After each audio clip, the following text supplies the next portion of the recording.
Oh, hello, girlfriends. Happy 2024. Welcome to season 2 of Shameless Ambition, the podcast. I'm Lindsay Dalen. I'm Justine Eno. And we are so excited to be back for another season of conversations and big life chats about all the things. Yeah. So much has changed since we started this podcast. We've just grown.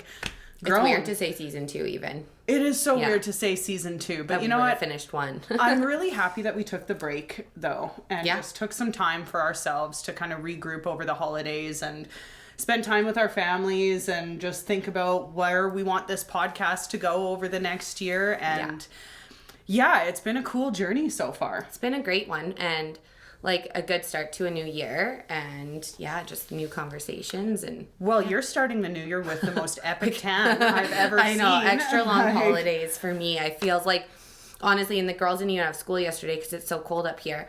So I feel like today's like my first day back to work in 2024. So bear with me if my thoughts aren't with me today. But yeah, I was in Mexico for 7 days for one of my best friend's weddings. So that's why I'm rocking the tan. You look gorgeous. Thanks, and I missed you so much. So I'm so happy to be back in these chairs. And, you know, I had the opportunity to see our evolving podcast studio while you were away. And I cannot believe how far along that's come. And we haven't even shared that yet. The lights are in already? Yeah. What? That's I know. amazing. It's exciting. Yeah, you guys are going to be... It'll be fun to see, and my husband has all like the staggered updates. He's been taking photos, so awesome. We'll definitely take you along the journey of what that's looked like. But yeah, I mean, Tyler kind of took it under his wing. I think we talked about it in one of the podcasts in season 1, but when I told him I was pregnant and flipped my lid, and he kind of just like went into that investment so that he knew, or I knew, that our dreams still mattered. And so he's just taken that one under his wing, and it's becoming a beautiful masterpiece, and it'll be a great creativity cave. Cave, that's when right. We're done, so, or whatever we're gonna call it. No, it's such a cool space though, and like he really did just jump on board with that as far as creating the space so that we could continue to grow in this endeavor. And while I grow. While you grow, that's right. You can't see her belly because you're in the listening. Phone one you can, yeah. In this one you can, but she's got a halfway baby bump here. We are almost already halfway. We're halfway.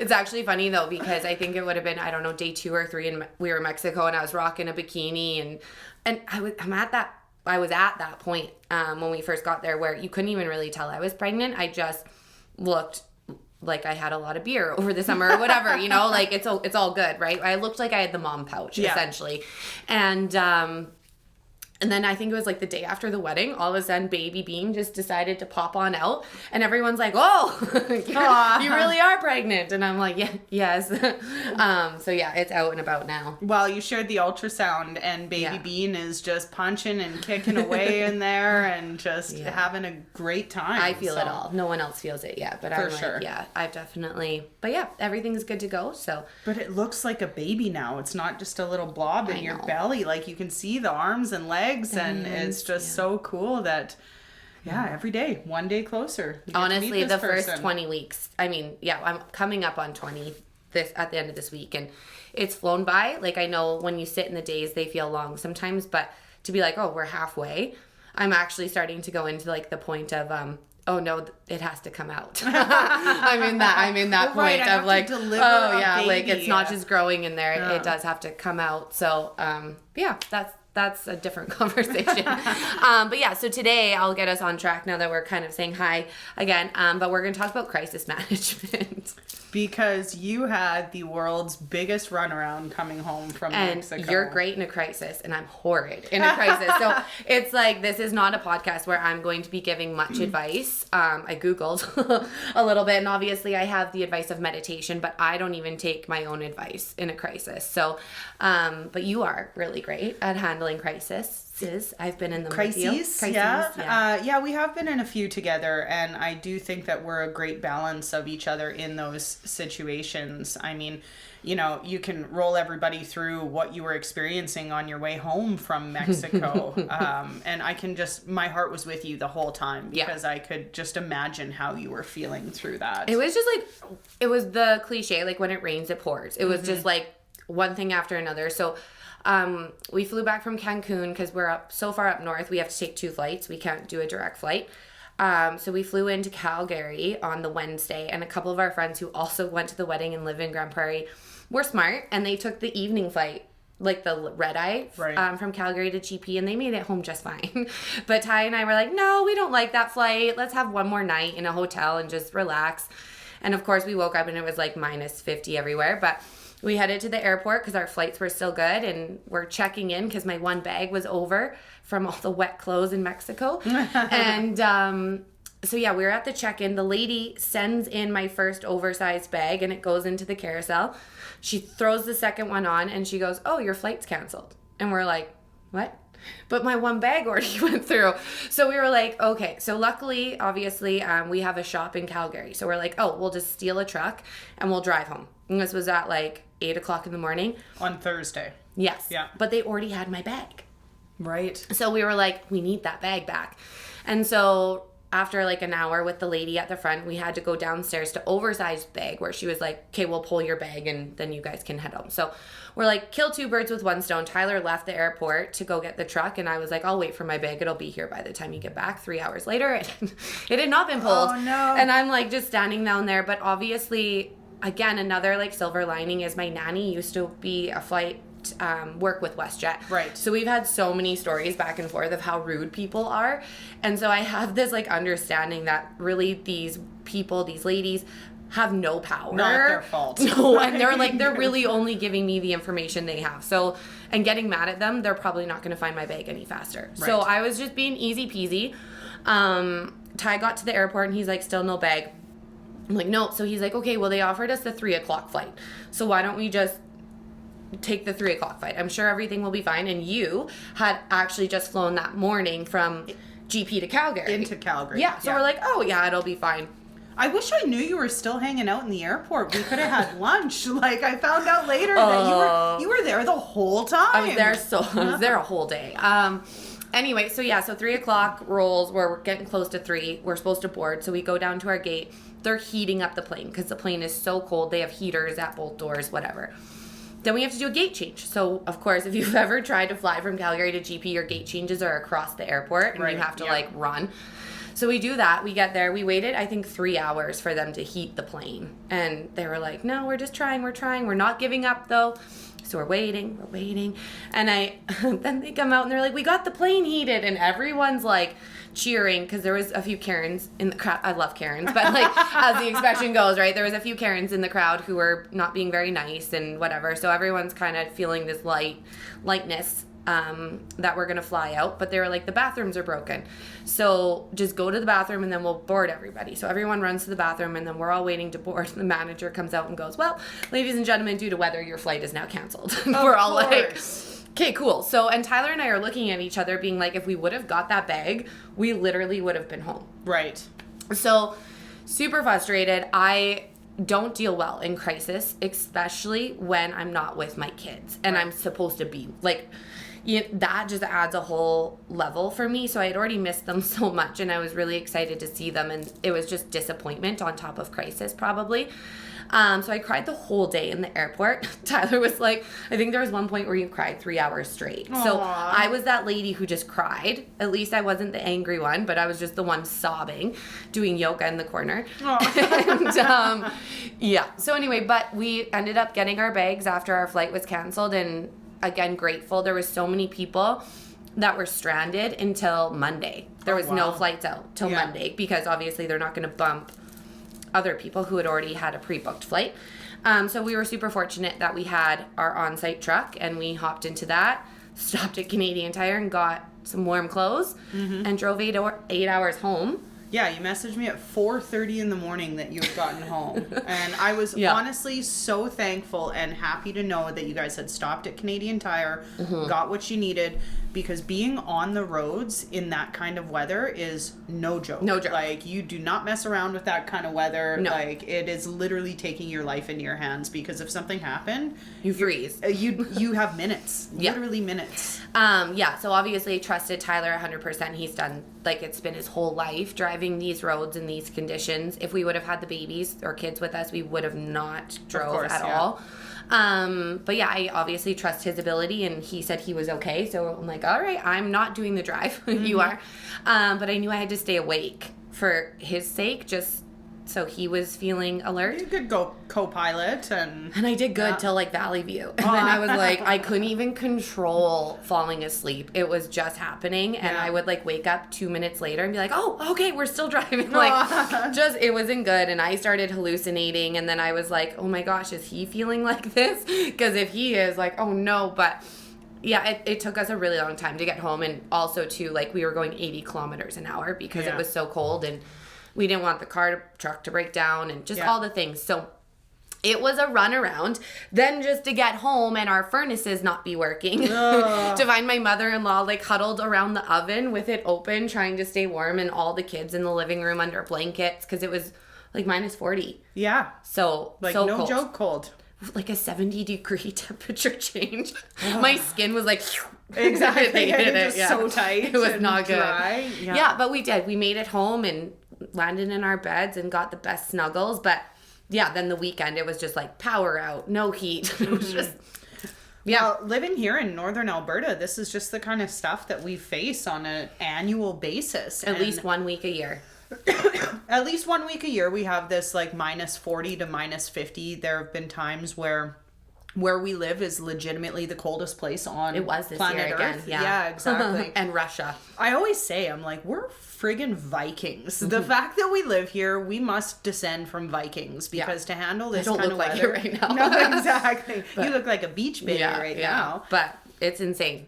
Well, and it just like, especially coming home from a trip, when you just want to be home, you missing your kids, you're exhausted from traveling. And airports suck. Like Airports airplanes suck. Like traveling they're just never fun. Sucks. Like, and I can just imagine how hard that would have been to maintain some semblance of composure. I didn't. I just bawled. Like literally, and poor Ty, like just walking around with me like I'm a sad sack. Just like, I looked like somebody died close to me. Like I was just like, I couldn't stop crying. It just kept coming out. So well, I texted you and I was just like, "Are you okay?" No, I'm not okay. No, and, I'll be okay, but I'm not okay. Yeah. Well, and it's even harder too when you're pregnant. You can't just go post up at Chili's in the airport and have a couple bevies. I would have been so fine if that. Yeah. Totally, that makes such a big difference. And yeah, and just being like trapped in the airport for that long, it's just not fun. So. No, and so I mean, that's just kind of one example of the kind of crises we face on a day-to-day basis in our lives. Like,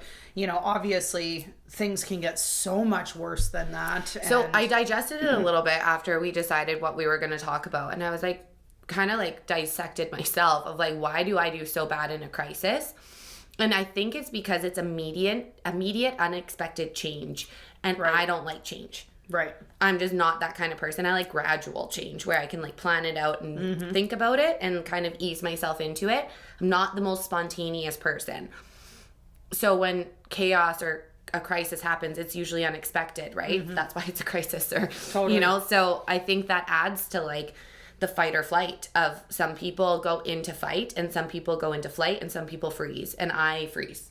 Well, and this is such a great conversation because just this morning, as we were getting ready to film season 2, episode 1, I listened to our very first episode of the podcast where we talked about how different we are and how we have very different responses to things, opinions about things. And this is one area that we've discovered in our friendship that we differ a lot. And, I definitely go into fight mode. When I'm faced with a crisis, I will fight tooth and nail. That's when my heels dig in. That's when logic takes over. I put emotions on the back burner and I just go into problem solving mode. And I'm somebody who loves change. So I'm, pretty okay with just taking the moment head on and figuring out how I'm going to attack it. It doesn't always work out for me, and it doesn't necessarily mean that the crisis isn't as serious. It's just that, I feel like I'm in it, so I might as well be in it and just do what I can do and control what I can control until I'm out of it. Yeah. You're like Tyler in a crisis. Like, it's very similar. And we've went through, like we said, a few together, and I've experienced that. You're the calm for me. And I wrote in my notes, I also think like when you're going through a crisis, it depends on who you're with. Totally.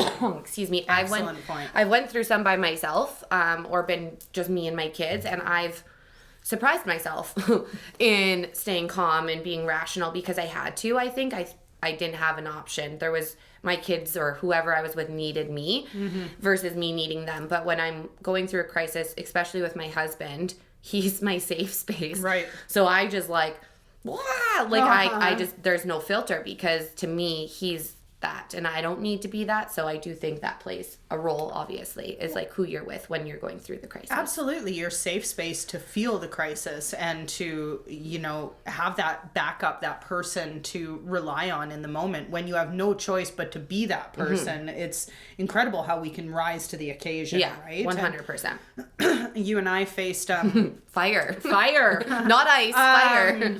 In the springtime, we were at a concert in Edmonton, and all of the prairies were on fire, and it like literally happened that day. Like, well, I remember driving because I was the chauffeur that weekend, and I think we were in Valley View or Whitecourt, so only like 2 or 3 hours away from home. And my dad called me and he was like, "Why are you driving? You shouldn't be driving. You need to be home." And I'm like, "What are you talking about?" Like, I look outside, the skies are clear, everything's fine.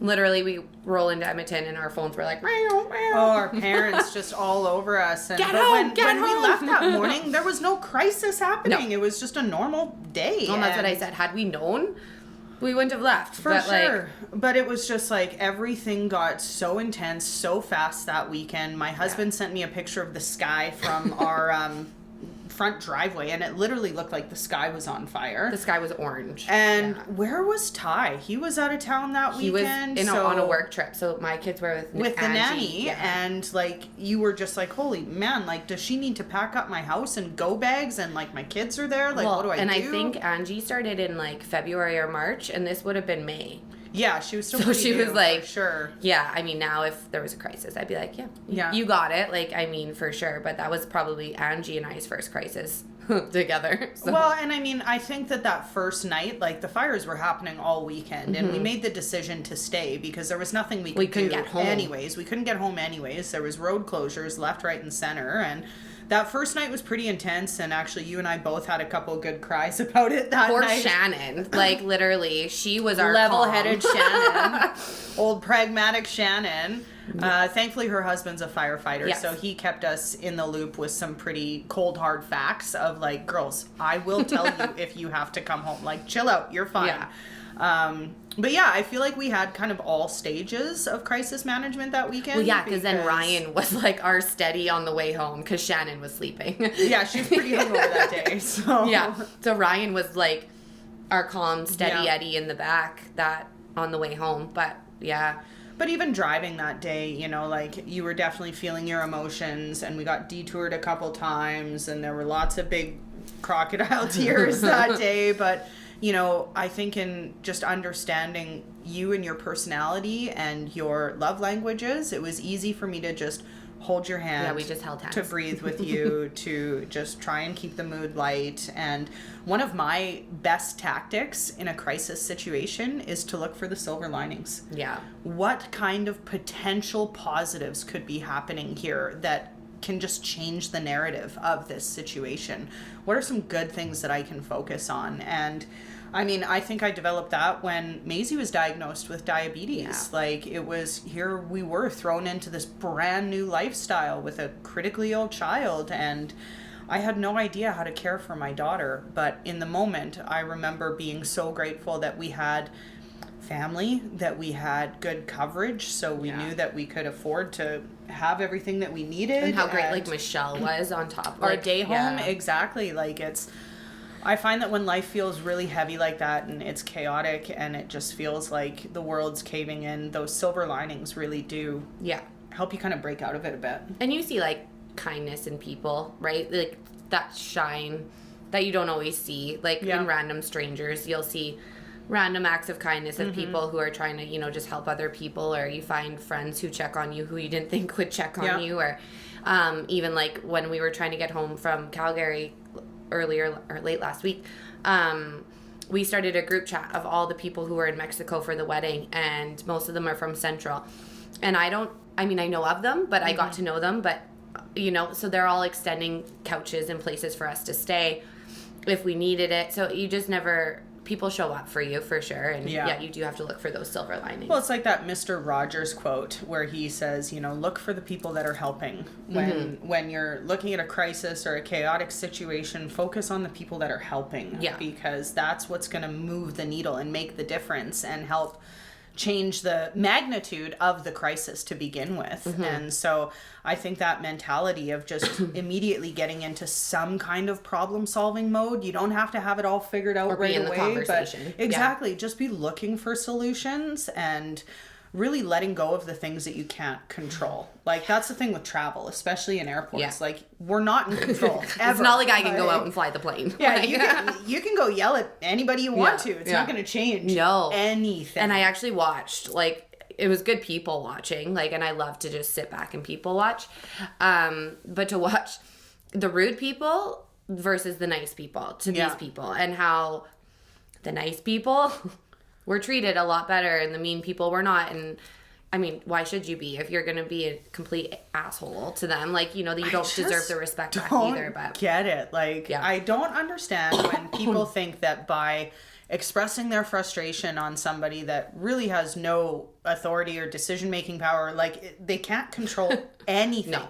You're literally just venting and making yourself feel better and ruining somebody else's day in the process. But you feel like shit after. Exactly. Like, it's only temporary that you feel relief. Just so unnecessary. So, like, I can only imagine the varying degree of people that you saw in the airport that day. Oh, yeah. Ty and I laughed about it on the way home. We were like, we saw, like, the Karens or whatever, and the lady with the random dog who just sat there the whole time. And I'm like, I was the one crying doing yoga. I was that weird one, right? But you seen all the people who were just, going through the motions. But it kind of leads me into, like, my next conversation, though, of crisis management, and it's communication, because we're kind of talking about effective and non-effective communication. Yeah. So I think it's really important to have effective communication. So for me, it was with Ty just being like, this is where I'm at. Like, I'm just going to sit here and cry, and there's nothing you can do. I'm not mad. You're not stonewalling him. I'm not, but it's just the only emotion that I was feeling was sad, and obviously I don't even know what doctor it is, but they said anger is not anger. It's frustration, fear, or sadness coming out as anger. And I'm like, okay, I'm just sad, right? So I'm going to sit in the sadness instead of being angry.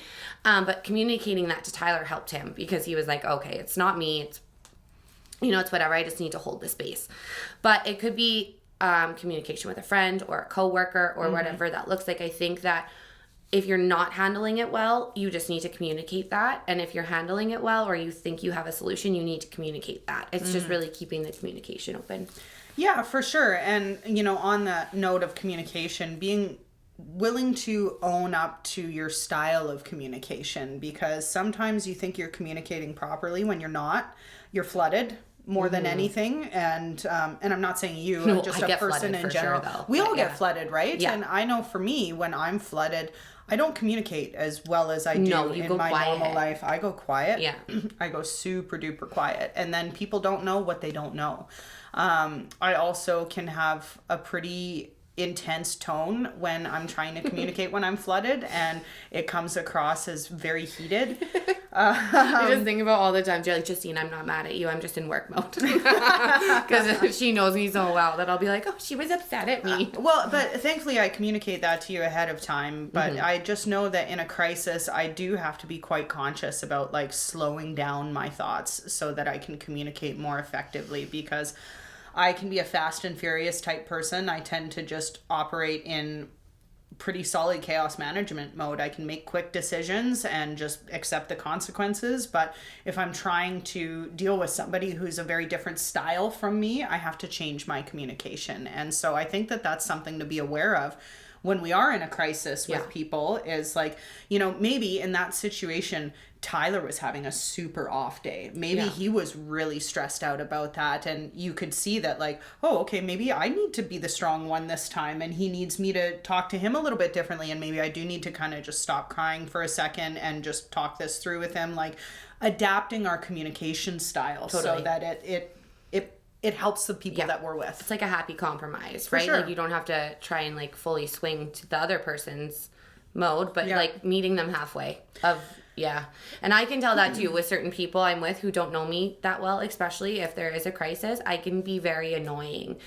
I can just come across that way. If someone who like in a crisis, they just get quiet and they just need to sit in it by themselves and just sit and go through it in the motions, I can be like quite annoying because I just am so emotional and reactive. Which is what was beautiful about when we were driving home. The whole province was on fire. Shannon. Because, well, but it was just like we found this really nice integrative space between our styles because, you know, the second I grabbed your hand, you stopped crying. Yeah. You know, you calmed down. You were just quiet. Because Shannon was getting irritated with me. And I understand why. Because I kept checking in with her to check in with her husband. Because in my mind, logically, that was the only way I knew my kids were actually safe. Was from a professional. Yeah. Everyone else was like a citizen trying to fight a forest fire. So I was like, I don't want to listen to you. Like, no, I want to talk to the firefighter. Yeah.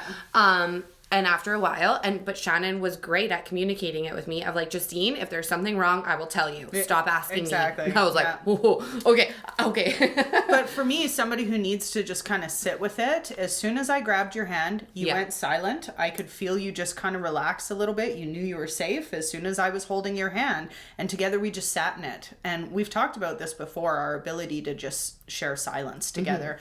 And in that moment, you could feel the connection between us supporting each other in a way that allowed us to go through this crisis in our own personal ways while lending each other some strength in a different way. It was like energetic. It was energetic support. Exactly. And that's just it. Sometimes there's such a misconception that you need to be saying something all the time and offering solutions and fixing the problem when really, a lot of times when people are going through a crisis, they just need you to share space with them and energy and love that isn't spoken or spewed all over somebody. There's a Brene Brown analogy that my one therapist gave to me once, and I've used it with Tyler so many times.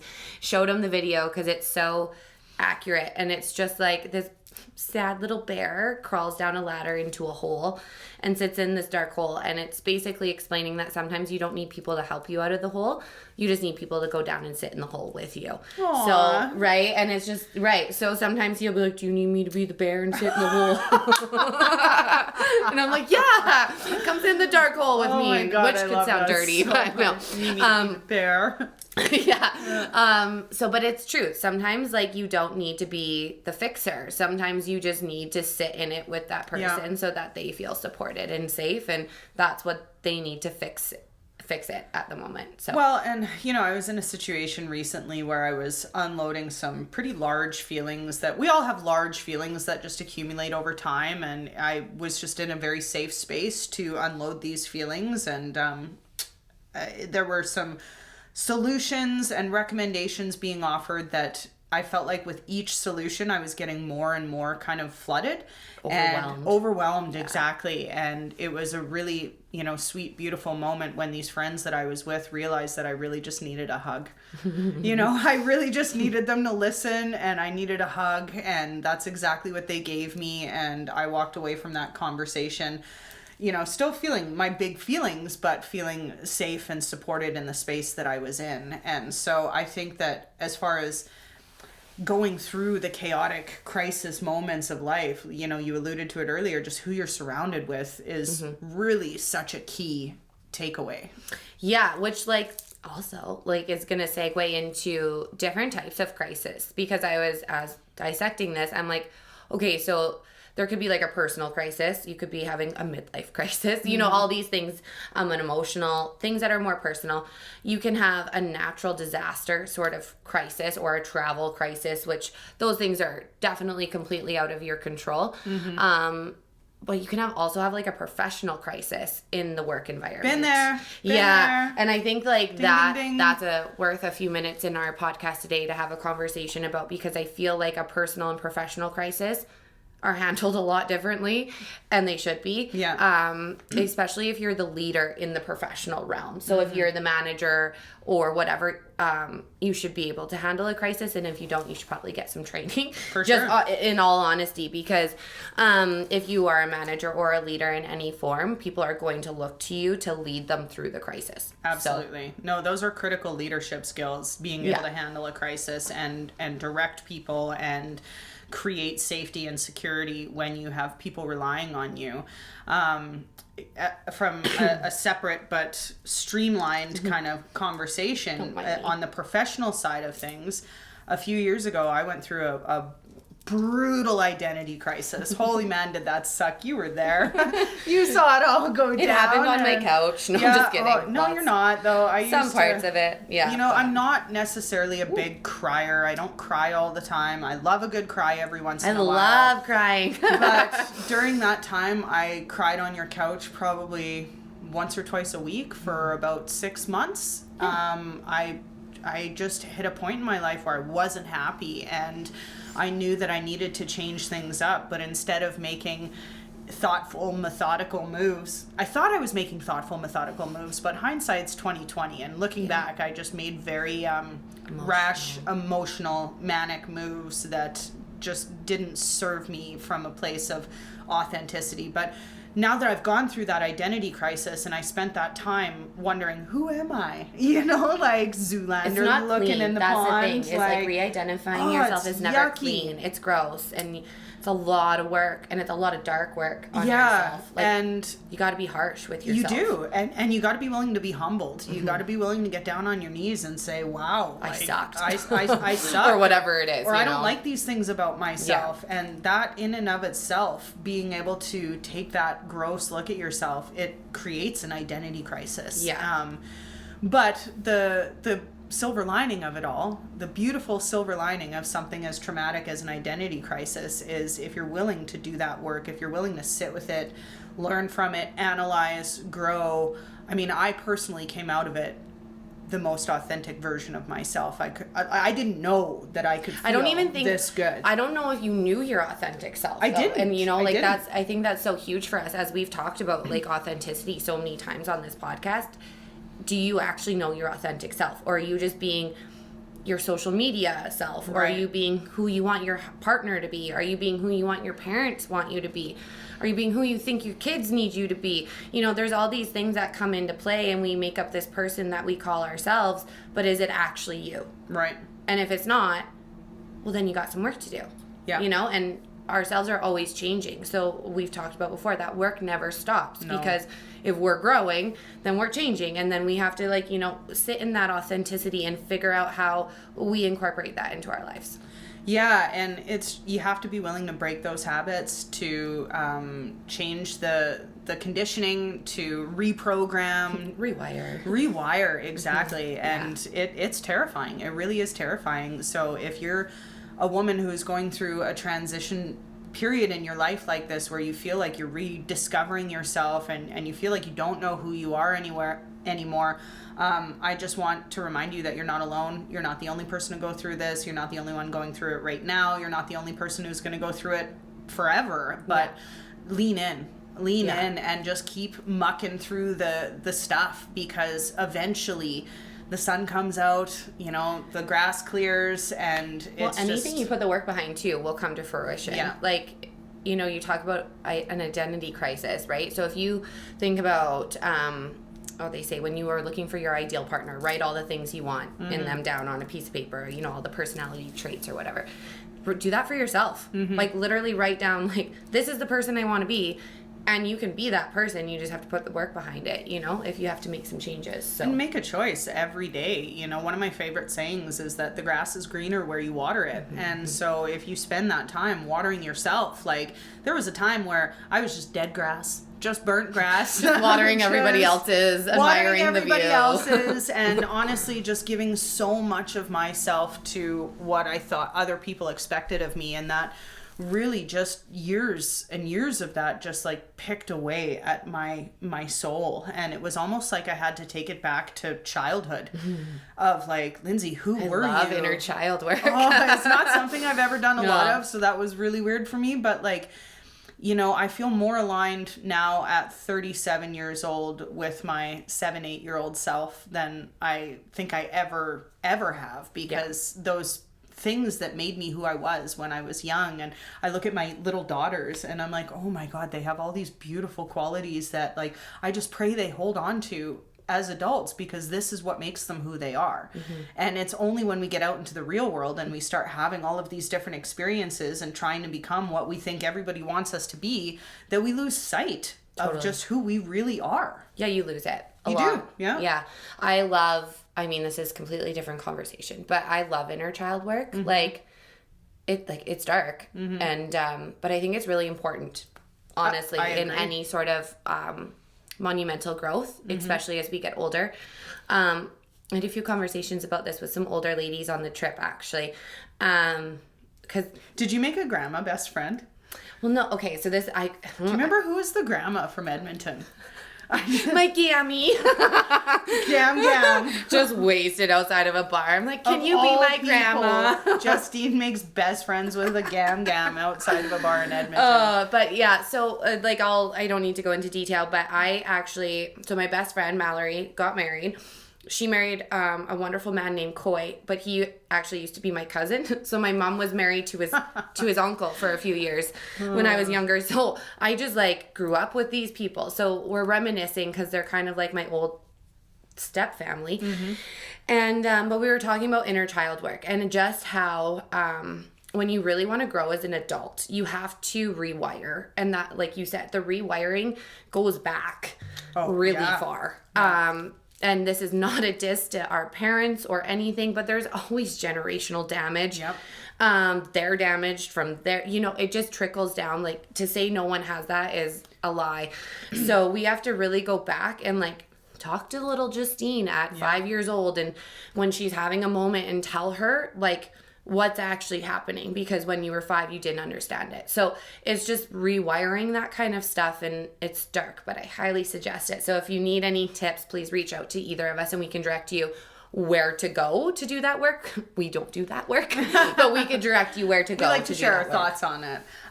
But to that point, like I had an awesome childhood. I really don't have too many complaints. I'm very lucky in that regard. But as I grow older and I'm a mother myself, I have found an ability to kind of put myself more in my mom's shoes than ever before, and consider how she grew up, where she grew up, the family she grew up with. 1000%.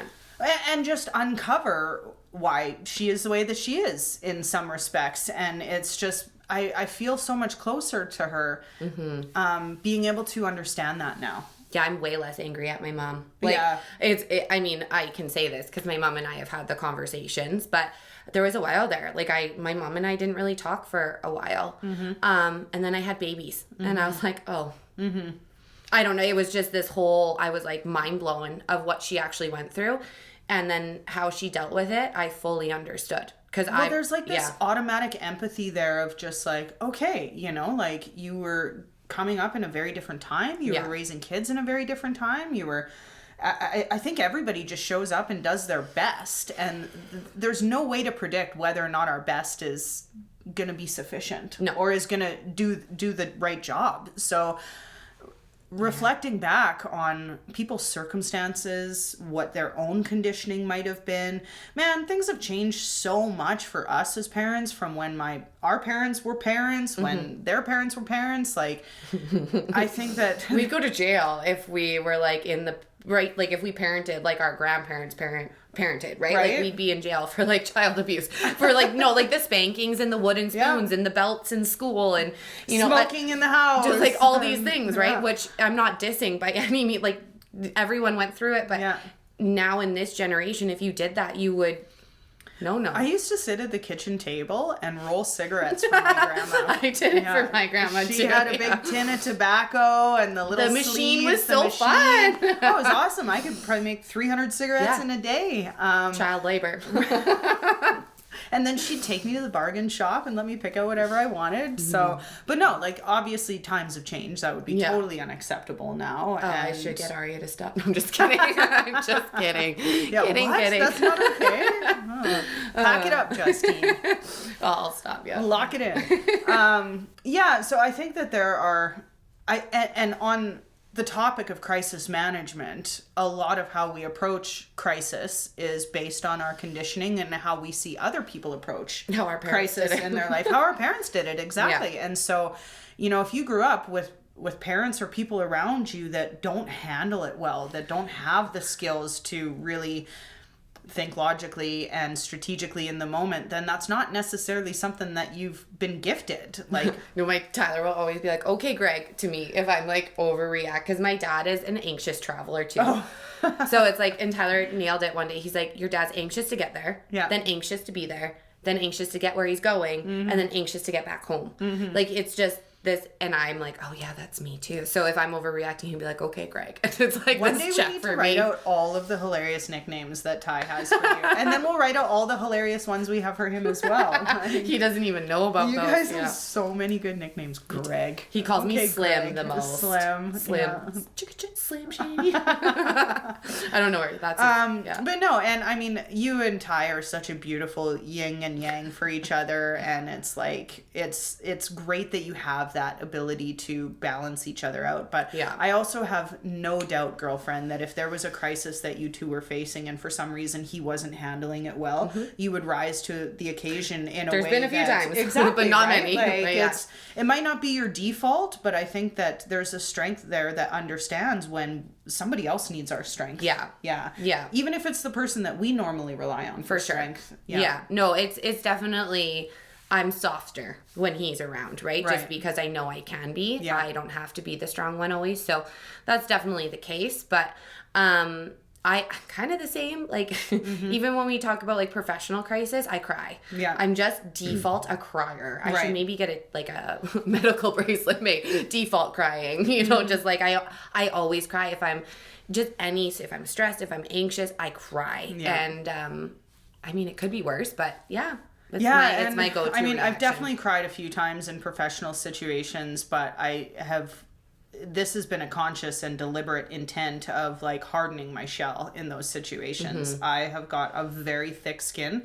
I can take the heat. That's why I'm in the kitchen.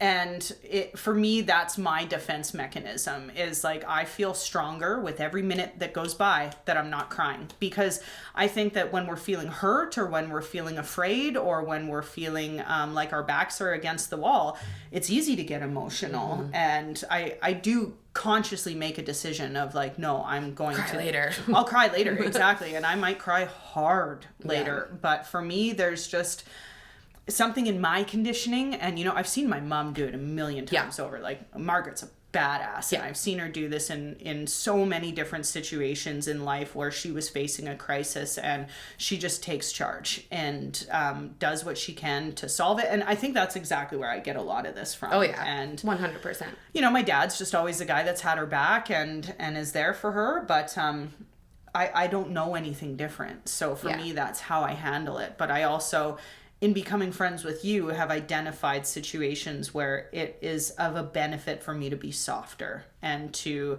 let down a bit of that hard shell so that we can feel it in a way that is tolerable for everybody involved. Yeah. So it's not going to help if I'm just like steaming down the track and you're laying there waiting for the train to hit you. Like. Yeah, I've been blessed. I honestly only worked, I think, in like a business environment. I was a waitress before, so I just go in the back and cry. But I think I only worked for maybe a year and a half out of college before my husband and I started our first business. So I didn't really have to deal with too much of that, and I had a business degree, so I was in like accounts payable, so there was no arguments happening there corporate wise.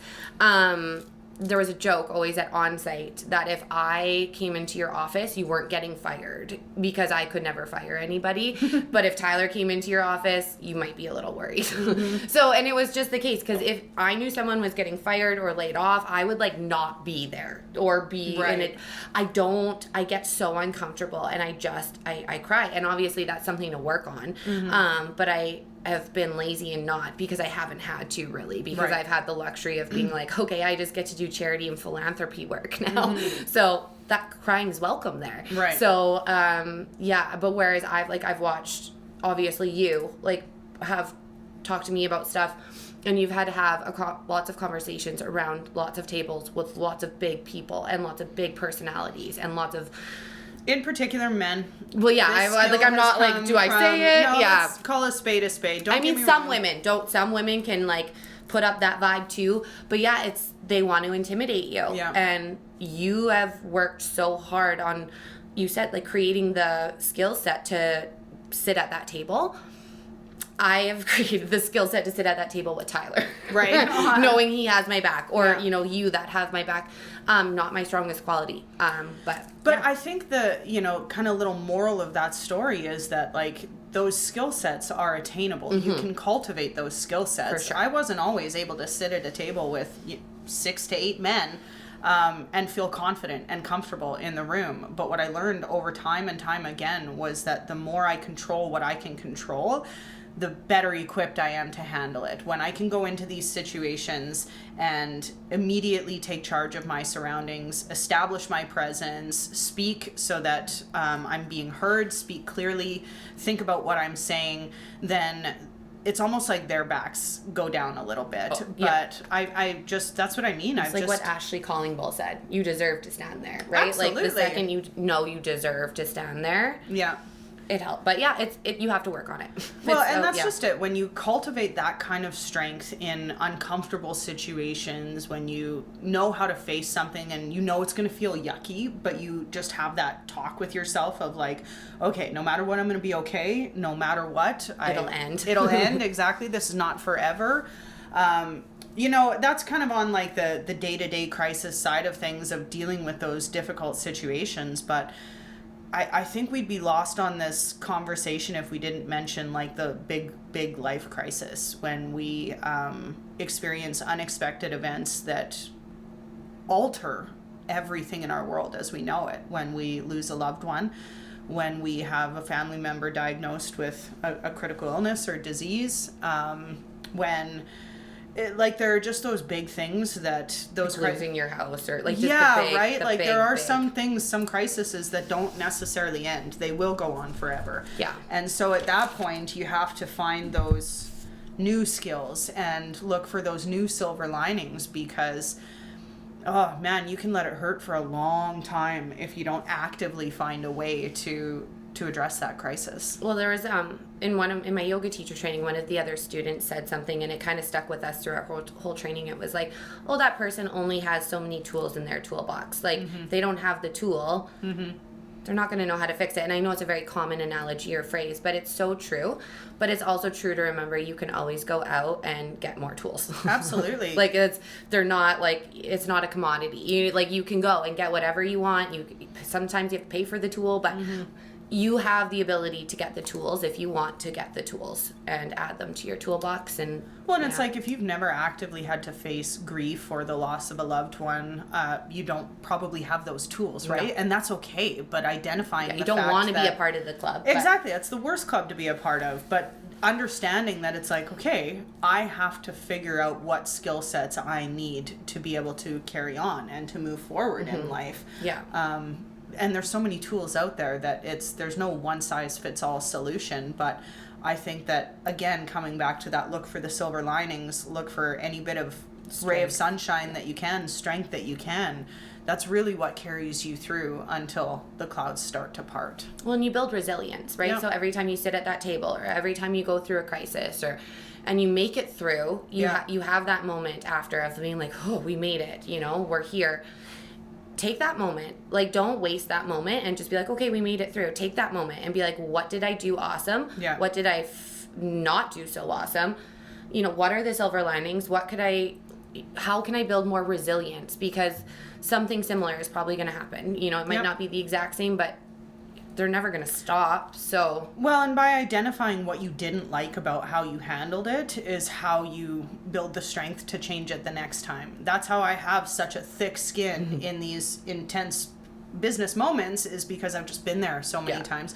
I did cry the first few times, and I didn't like the way it made me feel, because that's just a side of me that I don't really like you to always share walk away with a being lot of like, I didn't people. want to cry. Right? And it's like, I'll identify things like, oh, I wish I hadn't have said that. But I'm also not going to live in a space of like, oh, I wish I hadn't have said that. It's like, but I did say it. So, okay, change it next time. Yeah. Just own it. Yeah.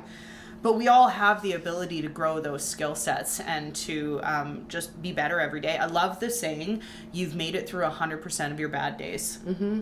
I find such safety and security in that statement, because it is so true. When you're not feeling strong, like, you've already made it through 100% of your bad days. You have. What's one more? Well, and that's it, right? You have to remind yourself you'll make it through. Like, there is an end to it. Not always like an end, but it will get better, or Absolutely. the situation will be over, or you'll figure out a solution, and it does eventually end. So you gotta. Well, and time sit in really that. does heal. Yeah. And like I talked about my identity crisis a couple years ago, the only way that I could have gotten through that was just by taking the time that I needed. I'm notorious for just like blasting into something else and just like, okay, got to keep my mind busy. Over. Exactly. Bye. Don't see it. Dump the body. But after I went through that identity crisis, it was like the whole universe was telling me with every subtle and not so subtle signal that it could possibly send my way, Lindsay, chill the fuck out. Take a step back, reevaluate, get to know yourself, spend time with your people. And we've talked lots on this podcast about how we're a product of the people we spend the most time with. And I was so lonely without you last week. know. Like, honestly, I felt like I was lacking a little bit of a sparkle. So we get to Mexico, and Tyler's like, have you FaceTime Lindsay yet? And I'm like, no, but I'm going to right now. It's just like, it was like the first thing sorry, Mom, but it was before I called my mom. I'm like, I have to FaceTime Lindsay. Like, the umbilical cords do stretch out. Yeah, we're too far away from each other. Well, and it's like I did industry night while you guys were gone, and like, I mean, it was a great night. We had an awesome time, excellent turnout. I'm so proud of how this event is growing. But I walked out of there and got in my Explorer and instantly called Justine, knowing that it was like 11:30 at night in Mexico. But just vibing high and wanting to share it with you. And so, again, on the line of crisis, when we're going through stuff or we're not feeling good, like, find your people that make you sparkle. Because, not that we were going through a crisis in any of these scenarios, but just, I know who my sparkle people are. I know who my people are that light me up. And it certainly doesn't help if I'm surrounding myself with people that steal my sparkle and don't necessarily share theirs. No. If that sparkle analogy makes sense. It definitely, well, you think of like birthday sparklers, right? Oh yeah. If they light each other. But if you try to light one too much with the other one goes out and only one sparkles. That makes sense. Because it's suffocating the other one. All right, guys. So on the next podcast, we'll do a science experiment. Yeah, exactly. Okay, I have quotes, but I have two because I knew this conversation. I kind of knew it was going to go in a few different ways. So both of them are relatable to the conversation and quite short. So the first one is from Andy Gilman. The secret of crisis management is not good versus bad. It's preventing bad from getting worse. Oh. And I was like, oh, Justine, you need to like tape that to your forehead in the crisis, because I was like, okay, We'll I get make you it a worse. pin. We'll get you a pin. Yeah. We'll call it your crisis pin. And you just put it on. Because I definitely do make it worse. Anyway, so the second one is Timber Hawkeye, and it says, you can't calm the storm, so stop trying. What you can do is calm yourself. The storm will pass. That's right. Beautiful. And you said that in your own words lots through this podcast. It just, you can calm yourself. That's it. Totally. And I mean, I think to start season 2 with a conversation like crisis management was just like, that just kind of came out of nowhere. We didn't really plan that. We had a conversation quickly yesterday about it, but we just really want to share the tools that that we know that work. We want to share the things that we know that we're working on, because maybe, listener, you have some tips on crisis management. Yeah, give them to me. Share them. You know, we would love to share them with our listeners. We're not perfect, and like, we're working on ourselves. So. And you know, maybe you've got some tips on how I can maybe soften that shell a little bit sometimes. We need like a middle right? of like Lindsay and I, and like a medium boil here. So yeah, but no, it's good. And hard and soft. Yeah, it's good, right? And it's always showing up yourself and working on yourself, right? That's what we always come back to. And I think that also leads into being shamelessly ambitious, is being authentically yourself. Yeah. My definition of shameless ambition keeps changing, and I think it always will. To be honest, I think it just gets big. My definition of it gets bigger and bigger. But right now I'm sitting in the authenticity part of it. And I think, in a crisis, you just be authentically yourself, even if it's messy, but always do the reflection. For sure. Always do the reflection. Exactly. And that's just it. All you can do is grow through what you go through, and face it till you make it. I hate that statement, fake it till you make it. That's just not Tyler's real life. favorite. Oh, we're going to have a chat about that, Ty. We're going to reposition that or one. What's the other one? It's easier to ask for forgiveness than it is permission. Yeah, I can get behind that one. Yeah. So we hope you enjoyed episode 1 of season 2. Holy man, I can't believe season 2 is already here. We're going to have so many cool conversations this year. Like I get giddy just thinking about it. So yeah, and let us know, as always, if you want us to chat about something. We have lots of conversations to have, but we're always happy to work something in if you want us to talk about it. Absolutely. This is just our safe space to embrace authenticity, to share with you, for you to share with us, and to keep the conversation going in support of ambitious women. So thank you for listening. We'll catch you next week. Bye.